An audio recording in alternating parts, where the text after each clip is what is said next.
Disappointed but not surprised. I think it's the fifth one this season, right? So that the toll's mounted. Ball kind of got rolling last year. I think that to me, when I always think of that topic, the first thing, the one big one I remember was USC first, second week of the year. And my question would be if it's that bad, then why didn't you do it a year ago or half a year ago? But it's a world we're living in right now, so I'm not surprised, but disappointed. Yeah, I mean, it's surprising. It's surprising. Like I said, it's not surprising, but it's surprising.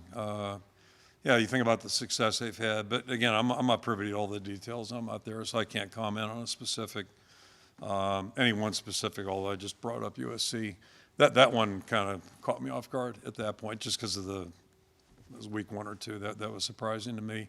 But what you never know is what's going on behind the scenes, and so I don't want to give commentary on one specific situation, broad-based. So I think it's kind of like us picking up two schools from the West Coast into the Big Ten. We're just living in different times right now, operating in a different world, and we live in a very reactionary world right now too. That's obvious, and the fact that most of expansion's been driven by TV, I believe, at least with that in mind.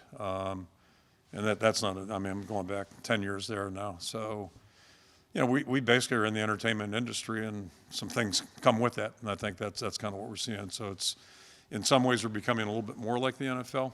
I wish we had I wish we had the structure the NFL had. That's one wish I would make, and maybe in the future we will. It's the business we're in, and we all know that. I mean, we all signed up for it. We all know that.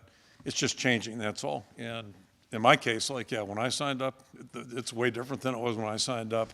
Not as much for maybe some of the more recent guys, but again, it's just the world we live in, and you'd be naive not to understand it's part of what can happen and does happen.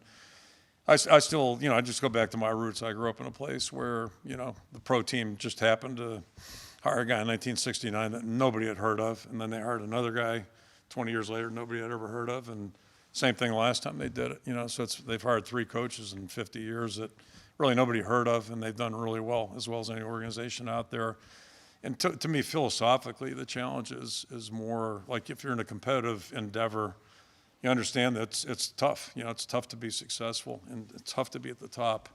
So when you're not, you focus on solutions and working through things rather than just throwing bodies out and trying again with another. And there's a million teams that have tried that over the last 50 years, and not many of them have had a lot of luck getting traction. Look at the teams right now in the NFL, and my world's pretty simplistic. The best teams in the NFL have had pretty good stability for the most part. There's some exceptions to every rule, but you think of a couple organizations that have won a lot of Super Bowls, and there's pretty good continuity there, and I think you got a better chance that way. But that's just one person's opinion.